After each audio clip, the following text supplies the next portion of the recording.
Hey folks, Kilt-Man here, Kilt-Man at your service. How are you all? Yes, I'm wearing the modern McDonald kilt. That crazy blating bit of music you can hear there is actually John Beale's atmospheric soundtrack to the film The Funhouse, a film by Tobe Hooper. Tobe Hooper, who did the Texas Chainsaw Massacre. Yes, in 1974. I'm now going to turn that down slightly. I'm playing that because I have not got the soundtrack to Texas Chainsaw Massacre. In fact, very few people have, because there's not really a musical score to it, but there is a soundtrack to it. There are certain labels that have put it out, and it's kind of weird. It's not the most pleasant of things to listen to. So, anyway, we're not here to discuss music. We're here to discuss chainsaws and those crazy deranged people that like to wield them. Notably, this guy here, old Leatherface, played in the 1974 classic movie by Gunnar Hansen. And this is the Neca Ultimate figure. This is one of the things I unboxed in that big triple whammy unboxing the other day. This is one of the things I said, I'm going to get back to you on this. I'm going to review it properly. Neca Ultimate figures, folks. These in the UK retail for around about £33, maybe £34, and they have each one comes with interchangeable heads and hands and accessories, and you got the likes of Halloween 2, Michael Myers, Halloween 2018, Michael Myers, Halloween 2018, Laurie Strode, Pinhead, Freddy, Jason Voorhees, and various other Chucky, he's there as well. But you know, and you can collect them all. And the Neca figures are tremendous. Now, what I'm going to do here, because you see me, I did review the Neca Halloween 2 Michael Myers, which I think is an outstanding figure. And the next one I always wanted, was this guy. Right, so, packaging wise, I know I did show you this last time, but I'll go more in depth now. On the front of the box, and they're lovely, you know, gatefold presentation boxes. So you haven't got to take the figure out, you can leave it on display, just like on a shelf like that, you know, looks great. The original American one sheet there, there's various interpretations of the poster, but that is the original one there. Beautiful. There's poor Pam stuck on the meat hook there. Ooh dear, not pleasant. Of course, the film, 1974, controversial, genre taboo baiting, censor, you know, was in uproar over it because, my God, how can we ever pass a film like this? It's so depraved. And yet it's not that gory. In fact, it's not gory at all. There's hardly any blood in it. But the violence in it, the depiction of violence, and the sheer EC levels of lurid depravity that you witness on screen is off the scale. It truly is a madhouse that you're involved in there. And once poor Kirk's been hammered, you know, and does that jittery on the deck, it's the first time that you've witnessed him in full kill mode. Oh my God, and he slams shut that steel door. You are in a state of apoplexy, pure unadulterated shock, which will then last the entire next 70 odd minutes of that movie. That's a long way to go. It's grueling, but it's a great film at the same time. Anyway, so there's the box, the Neca box. You open it up. Oh no. Let's take a tour around it. Yes, on the back there, the back very cunningly has this patchwork of you know, obviously stitched together skin like Leatherface's mask, and Leatherface and little bits and bobs pop up through it. Quite good. There he is wielding the hammer as he takes down Kirk. He also kills the other guy with the hammer as well. There he is with the chainsaw. There he is with the Pretty Woman mask, which he wears for the big dinner time session where poor Sally Hardesty, played by Marilyn Burns. I always get Marilyn Chambers was the porn star who was in David Cronenberg's Rabid. Marilyn Burns is the one that's in this. And what a superb screamer she turns out to be. And when you consider that all the actors in this, apart from Jim Sydow, who plays the older brother, or the cook as he's known, he was the only professional actor there. The rest were all drawn from amateur classes at, you know, Texas University, but they acquit themselves marvellously It's realistic acting. It's gut-wrenching stuff. It really is. But anyway, so there's the mask that he wears during the dinner party sequence. He's trying, because he pretties himself up to look like glamorous, because he's playing mum. You know, it's bizarre, isn't it? So let's go on the inside now. Wah! So there's a nice picture of the figure. That is the actual figure itself there, standing there in all his glory. His bloody apron, his stupid, almost Laurel and Hardy tie. He's got the killer face on there. That's the face. That's the most famous mask, Leatherface mask from the original movie. And behind him there on that wall there is all the skulls and trophies that this family have acquired. That's probably his trophy wall, to be honest, since he appears to be the main killer amongst them. And on this side, again, that's where he's packaged in there. He'll be standing alongside that. So basically you got the same thing. Him on an image there with the wall behind him, and then you get the real figure standing there with the wall behind him. So there you go. You get that twice. Bit of deja vu. And of course, it's attached via a little Velcro stud button there. Badumph. Nice. But you can stand it out like that and it's put your figure in front. Looks great. So let's have a little look at the figure. Now, what I'm going to say to y'all is that I am not going to put the other tools and weapons in his hand, because there's others here, because it took so sodding long to get his hands to open to grip this chainsaw. Now I'm going to have to warn you folks here, I'm not the most patient of people. I'm not. That may surprise you, but I am not. And I know other people are like myself. Basically, once I got him out the pack, oh, right, just give him his chainsaw. Jesus Christ, it took ages to get to prise those bloody fingers open so you could grip the chainsaw. Now I know, once they're gripped, that's it. It's not going to fall loose. That's great. But don't, if you're like me, the temptation is to find some kind of device. I had a knife, actually, to prise open the fingers on his left hand. So they were like that, totally like that. Don't tempt me. There was a joke I could have done there, but now I won't do it. And I stuck the knife down and forced the thumb back, but it spring it back again, spring back again, and then force these open. Oh God, but if you force them too far, you're going to snap the poor bastards off. No good then. So a bit of patience, folks, is what's required, and a bit of loving manipulation. And if you can't do it, get your wife to do it. But no, I did it in the end, and but that's it. I am not going to screw around with it again. Besides, I don't really want him carrying the knife, the hammer, or the meat cleaver, or the big meat hook. I want this guy with the chainsaw. So anyway, let's look at him. He's wearing the killer face, the killer mask. That one is. So tufty mad hair, which would be his own hair, and there you have this beautiful, very screen accurate face. As you can see there, the stitching is all over it. The big sort of gouge in the forehead. The wired together jaws and lips so he can smile. You can see that there. He has these wires sort of anchoring open the mouth in a kind of fixed rictus grin. You can see the big flappy ears there. So he's got big ears there, but beautifully behind those ears, you probably can't make it out on this, but the real ears, you can see that one. Of course you can see that one there. So he's got the real ears behind there. Lots of very bad Frankenstein style stitching going on. You know, because the guy, Leatherface, he's an imbecile, isn't he? You know, he's a lumbering giant of a brute, but he has the mind of a child. No sympathies, folks. No sympathies, please. The guy's a murderous maniac, for God's sake, and a cannibal to boot.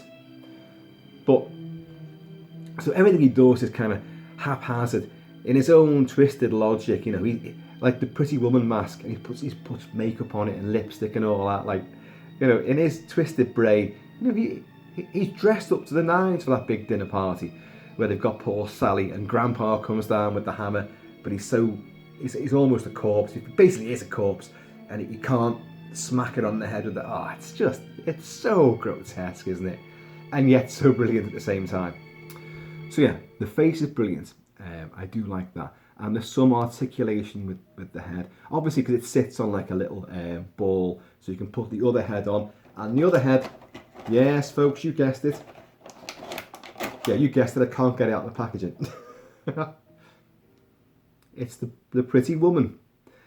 Now, that is accurate. It is. But I don't really like that one. I'm never going to put that head on this figure. Never going to do that. I had the misfortune of working with someone who was an absolute dead ringer for that. Especially the hairdo. The hairdo and the big doughy face is exactly spot on. She didn't have rips up and gouges and, you know, a stitched together mask and a lopsided grin like that. But she did look like that though. So that's the reason I don't like it. But anyway, should you want to put the head from the finale, the final act of the movie, you've got it. You've got it there. The chainsaw is beautifully detailed. Look at the teeth. Look at the teeth on it.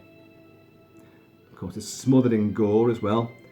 The yellow housing is accurate. All the buttons and levers and power, you know, supply is all spot on. See underneath it there. He has his bone necklace, his bone bracelet on, made out of teeth and bone. His arms are nicely muscled and detailed. You can see one in here. A little bit grubby, as they should be. The apron does come off. The apron is made out of like a little bit of vinyl, beautifully splashed with gore, of course, as every butcher's apron should be. And it's tied on the back here, so you could untie that and obviously take the head off, and it would come off. The shirt is pure sculpted. There is a lot of articulation. Now, you're not going to get to see too much of that because I've anchored him into that position with the chainsaw, but that's probably the way I'd always want to see him anyway. What does annoy me is this tie business. This fucking tie business. Now, I know, it's quite easy. You could just stick the tie underneath the apron, but in the film it doesn't do that. The tie does stick out over the apron. But because of that, and because in the packaging, well, it was sadly with mine against the front of the pack, the tie was like lifted up. So it's taking a long time to make gravity have its effect and make that tie go down. But you know, it adds to the kind of absurdity and lunatic aspect of this guy. He is comical at the same time. Yeah, people are going, what? But it is. Both Texas Chainsaw Massacre 1 and especially Massacre Part 2 are satires. Part 2 is an out and out savage satire on American go-getting attitude, and we're better than you. Our stuff's the best, and like, you know, commercialism, and you know, and also America devouring itself. It's huge on that, and a big poke in the eye. The first movie is a more angry version of that, and it's more visceral. It's more full of anger and vitriol, and very demented. But it is a satire at the same time. People often seem to forget that, which is, you know, not surprising considering they're watching the massacre of, you know, a lot of innocent teens. And but the film, it's so clear. That's when a film's so enduring. It made such an impact. It wasn't just because it was nasty and violent. No. There's a lot more going on than that. Even the first one has some politics to it, and it does, you know, stick the bird up at the institution.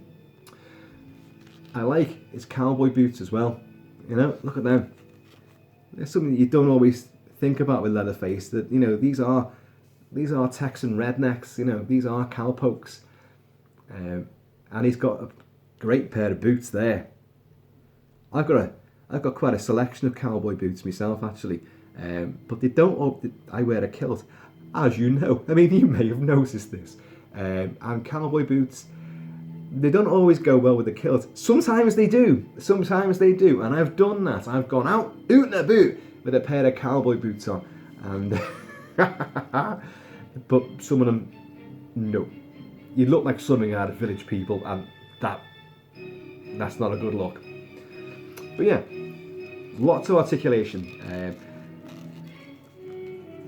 around the hips and the thighs. You can twist the leg from below the knee. The feet have got good articulation, front and back, side to side. You know, he can run, and he does do a fair bit of running in the movie. You know, he's chasing poor Sally. You know, she gets away twice. You know, she goes through windows twice, and the first time she goes through a second-story window, and he goes after her. You know, through the sagebrush and all that. Like, it is fucking terrifying. But this is a great figure. Let's have a look at what we've got as well. So you've seen the face there, the other face. There's the hammer, folks. There's the hammer that he batters poor Kirk with.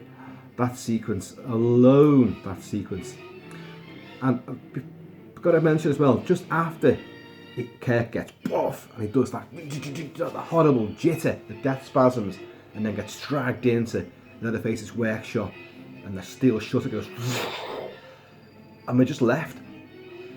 Pam has been sat outside on a little swing bench, and in one of the best shots that I've ever seen in a low budget horror movie. And let's face it, like Sam Raimi, low budget for Evil Dead, some camera work, virtuoso camera work in that, but a great shot which rivals anything you see in Raimi come up with. And this isn't even showboating. She gets off that swing slide and she walks towards the house. Yes, that house. And we know what's happened in there. And we go, don't go in there. And basically the shot is she gets off the swing bench and walks towards the house. But what you see, the camera is at ground level, and the camera seems to go underneath the swing slide and follow her. And she's got hot pants on as well. So it's a good shot for that alone. And you see this gorgeous expanse of blue Texan sky, and the whole world seems to unfurl around this. The canopy of this world that we're entering just fills the screen, and we're drawn in, and the camera just travels along, tracking along behind it. It's a absolutely breathtaking shot. But yeah, the effect of the wood of the handle, it looks like wood, it looks like steel, you know, that works. We have, now these are quite severely taped in. Give me a second or two and I will get back to you. This is the kind of thing where, you know, I could pull too hard on this sellotape and everything goes flying out. Oh dear. Poor Pam gets stuck on that. And then of course she gets put in a fridge as well, a freezer, a deep freeze. And even that doesn't kill her. Oh God. And she springs out in one of the great shocks in the movie. But there you go, that's the meat hook. Obviously, there's more blood on that than you see in the movie, but yeah, what the hell. And it always looks like it's been cut where he puts her on that. Excuse me. Where he puts it, and she's like, there's like a bit of a jump cut sort of thing. And she's like sort of writhing, and she's trying to, it's horrible, horrible stuff. But you feel it even though you don't see anything. And that's the mark of a directorial of genius, you know. If you can convey such genuine pain and nastiness without showing a damn thing. Here's the knife. Now, see that? Now what that is, this little carving knife is the handle is made out of bone. So you've got someone's bone. It's bone or is it antler? Because in the house, because it's the Sawyer family, the Sawyer clan. Sawyer is that derived from Sawney Bean, the Scottish cannibal, who on the west coast of Scotland lived in the caves on the coast, and with his vast clan of inbreds, they would lure, you know, travellers and strangers in and brutally murder them and obviously eat them. And that was the basis for the film The Hills Have Eyes by Wes Craven, which came out several years after Texas Chainsaw Massacre, and it treads very similar ground. But yeah, so antlers and bones play a huge part in the household of their furnishings. Their chairs are made out of bones and rib cages and, you know, just horrendous. And that trophy wall with all the skulls on it. So there's a lot of, you know, abattoir offcuts to make all these fixtures and furnishings and all the weapons too.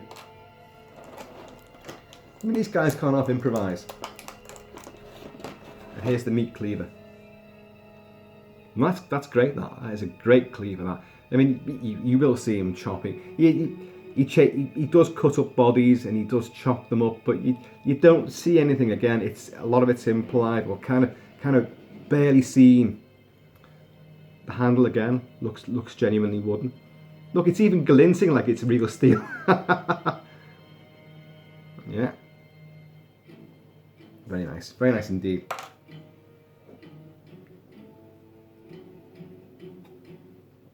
That, by the way, folks, is Prosecco. Yes, the lockdown effect is taking its toll. No whiskey left again, and well, there's lager, but that's for Mrs. Kilt-Man. So, in my desperation, what did I find? A bottle of Prosecco.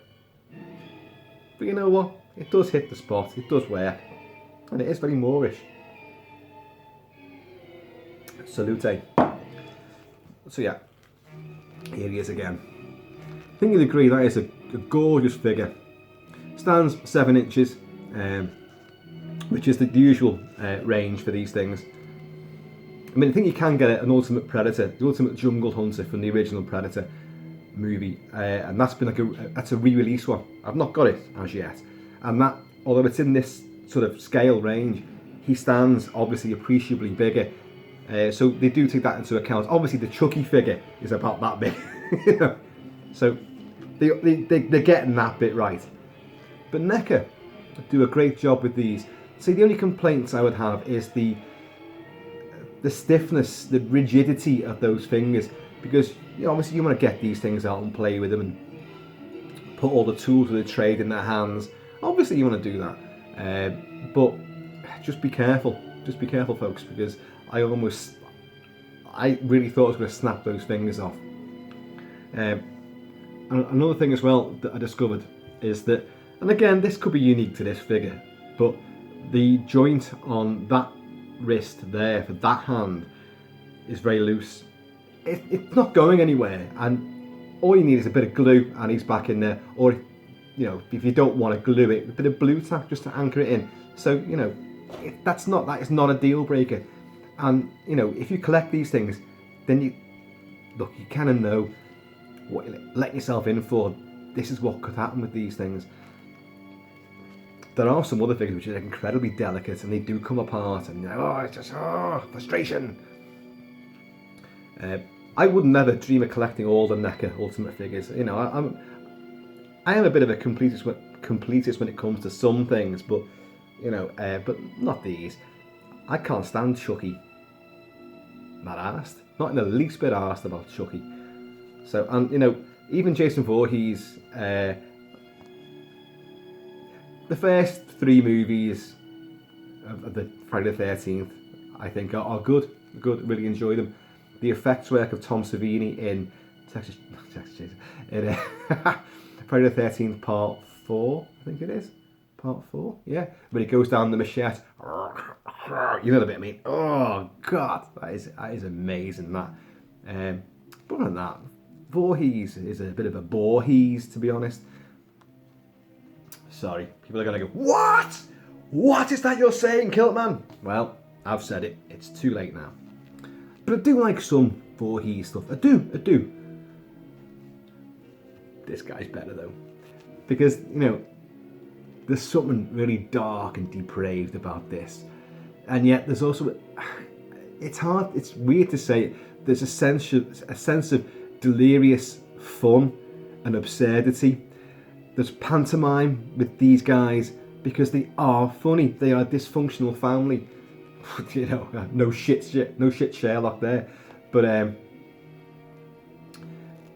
you can have fun with them, you know, when they're conversing amongst themselves and they're berating each other. And he gets a lot of shit, a lot of flack. He's the biggest one there. He's the most, you know, malevolent, brooding, brutal badass that they've got in that Sawyer clan. And yeah, he takes a fucking beating off everybody else. And right tongue lashing, you know. And that's the funny aspect of it. But yeah, what do you think then? Chainsaw's marvellous.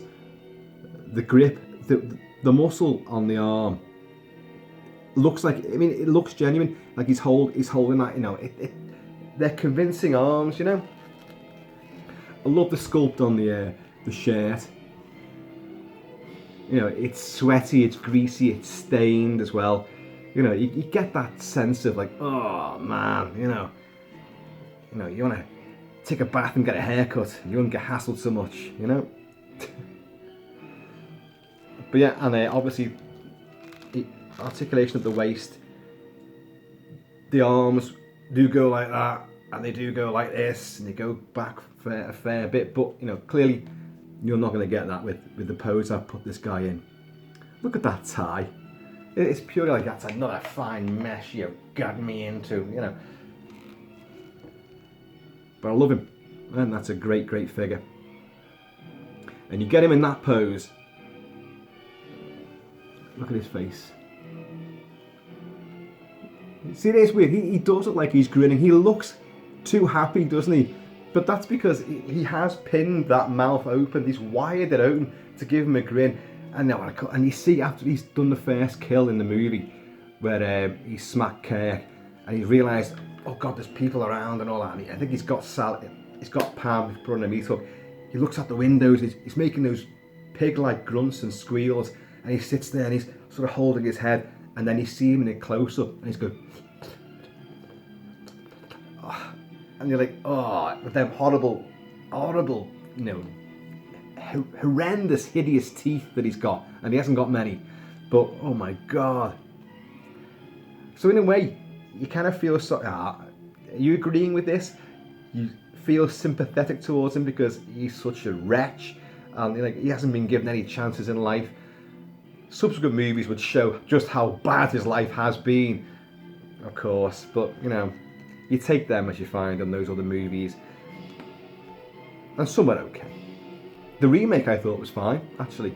I love the Lee Army, J. Lee Army sheriff, who kind of takes over from Jim Seidow as the cook and the older brother. Yeah, he was a terrifying prospect. You didn't even need Leatherface. He was scary enough as he was, as his corrupt sheriff, who's also head of this Texas chainsaw-wielding family clan as well. Anyway. So you can have him doing this chainsaw twirl, you know, in the sunlight.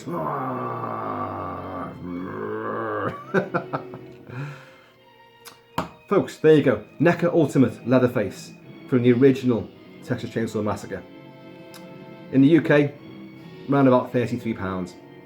And it's money well spent if you're into little bits of plastic that look like deranged movie monsters. And you clearly are, otherwise you wouldn't be watching this. So, folks, there you go. Try and be happy, try and be healthy, try and stay safe in this weirdly uncertain time. And I'll be back very shortly with something else to show you. And just keep it kilted, keep it Celtic. If you've got something similar to this, raise it now, and I should toast you all to your ongoing safety.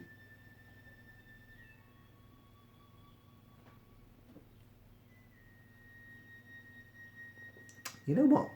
That's grown on me. That's actually not that bad. It ain't whiskey, but there you go. It's nice and light, isn't it? Folks, I'm going to see you all.